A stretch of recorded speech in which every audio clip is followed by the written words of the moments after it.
24 घंटे के अंदर पलट गया यूक्रेन का युद्ध।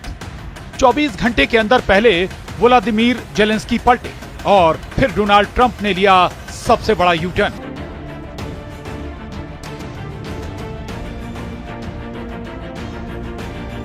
दोनों ने मारी ऐसी पलटी कि दुनिया चौंक गई। 24 घंटे के अंदर पुतिन से लड़ने की बजाय अब अमेरिका से यूक्रेन लड़ने लगा। आमने सामने आ चुके हैं डोनाल्ड ट्रंप और व्लादिमीर जेलेंस्की, और यह ऐसा मुकाबला है जिसके बारे में पुतिन ने भी नहीं सोचा था। आखिर क्या हुआ कि यूक्रेन युद्ध पर ट्रंप और जेलेंस्की एक दूसरे से लड़ने लगे। डोनाल्ड ट्रंप ने जेलेंस्की के बारे में क्या कहा है, बहुत गौर से सुनिएगा। डोनाल्ड ट्रंप ने जेलेंस्की को सिर्फ कॉमेडियन ही नहीं कहा, ट्रंप ने जेलेंस्की को डिक्टेटर भी बताया और कहा है कि जेलेंस्की के फैसलों ने यूक्रेन को तबाह कर डाला है। डोनाल्ड ट्रंप ने कहा है कि जेलेंस्की की वजह से अमेरिका ने इस युद्ध पर $350 बिलियन उड़ा डाले, यानी अमेरिका ने यूक्रेन को रूस से बचाने के लिए 30 लाख करोड़ रुपए खर्च किए हैं। इसमें हथियार और बाकी मदद शामिल है। यूक्रेन युद्ध के पीछे ट्रंप ने सबसे बड़ी वजह जेलेंस्की को बताया है। उनको कॉमेडियन के साथ साथ चुनाव ना कराने वाला तानाशाह भी बता दिया है।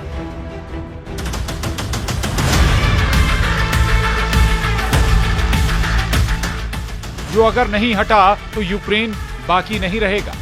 ट्रंप ने अपने एक रिसोर्ट में दिए बयान में जेलेंस्की को तानाशाह कहा और वो सब कुछ कहा जिसकी जेलेंस्की ने कभी उम्मीद नहीं की थी। यही वजह है कि अब यूक्रेन बनाम अमेरिका की टक्कर शुरू हो गई।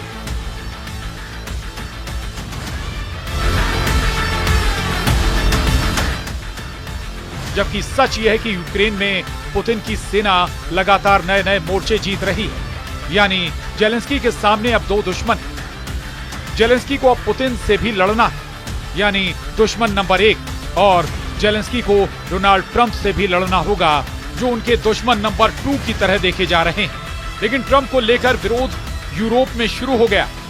नेटो ने भी ट्रंप को आंख दिखाना शुरू कर दिया। जो मिलिट्री गठबंधन अभी तक अमेरिका के साथ यूक्रेन को बचाने के लिए खड़ा था, वो अब अमेरिका के बगैर जेलेंस्की का साथ देने के लिए तैयार है।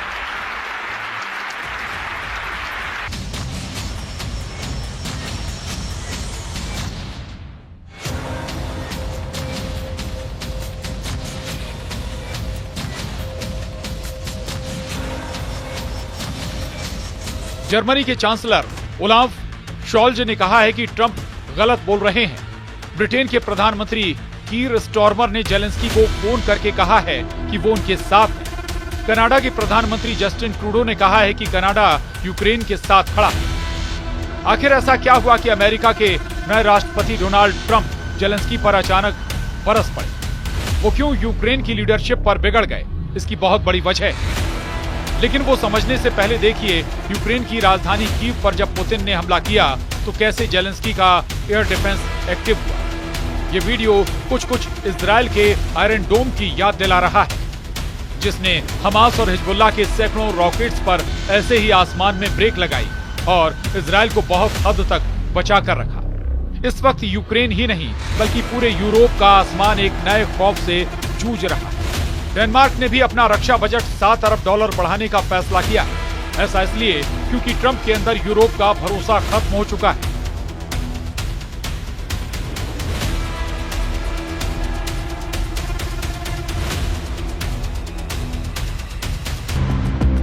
इसका सबूत है ये वीडियो, जिसने जेलेंस्की के साथ पूरे यूरोप को बहुत ज्यादा डरा दिया है।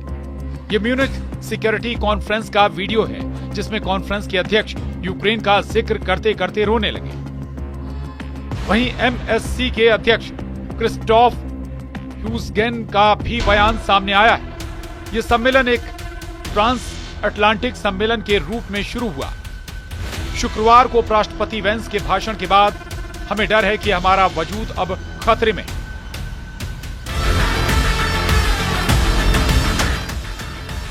मैं उन सभी यूरोपीय राजनेताओं का बहुत आभारी हूं जो संकट की घड़ी में एकजुट हैं। राष्ट्रपति जेलेंस्की से बेहतर किसी ने भी ऐसा नहीं किया, जो पिछले 3 वर्षों से लोकतंत्र, स्वतंत्रता, कानून के शासन के लिए लड़ रहे हैं। म्यूनिख सिक्योरिटी कॉन्फ्रेंस से आए इस वीडियो ने बहुत साफ संकेत दे दिए हैं। इस वीडियो में सिर्फ कॉन्फ्रेंस की अध्यक्षता करने वाले क्रिस्टोफ यूजगेन नहीं रोए।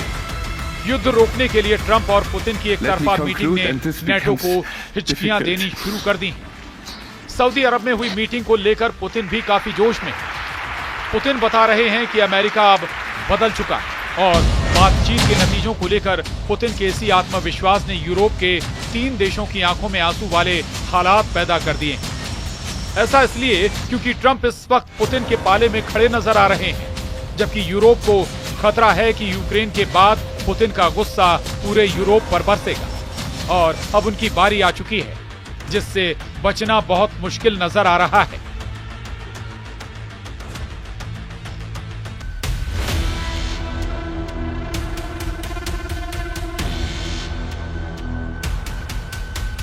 रूस का कब्जा बहुत गहराई तक हो चुका है।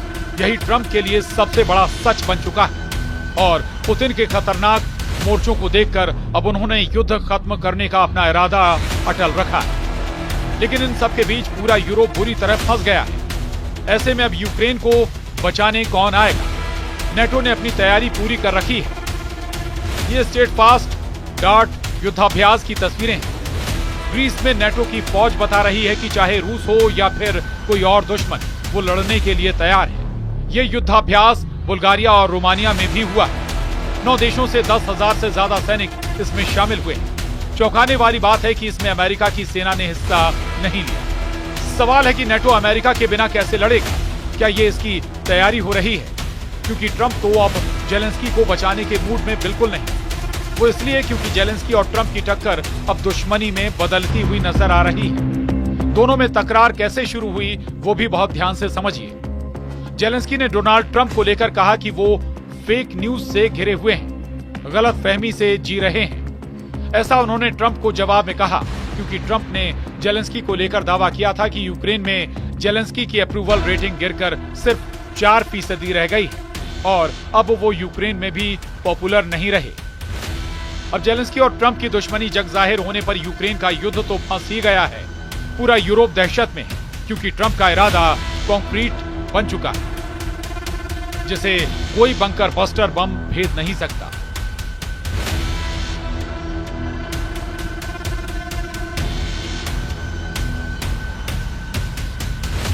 डोनाल्ड ट्रंप के इसी बयान ने जेलेंस्की का हौसला तो तोड़ ही दिया है। ट्रंप और पुतिन की केमिस्ट्री से यूरोप भी बहुत ज्यादा टेंशन में। तनाव ऐसा कि पेरिस से लंदन और बर्लिन से लेकर रोम तक पुतिन की मिसाइलों का खौफ फैलता जा रहा है। अब यूक्रेन की कैपिटल कीव और खार्किव के अलावा ओडेसा में गिरने वाली रूस की मिसाइलें और उनसे होने वाले बहुत ही खतरनाक धमाके सिर्फ जेलेंस्की को ही नहीं डरा रहे, अब पूरा यूरोप डरा हुआ है। वहीं यूक्रेन को बचाने के लिए अब तुर्की सामने आ चुका है क्योंकि अंकारा के बॉस एर्दोआन ने भी दावा करना शुरू कर दिया है कि युद्ध रोकना है तो दुनिया को तुर्की का रुख करना पड़ेगा। Bureau report, news 18।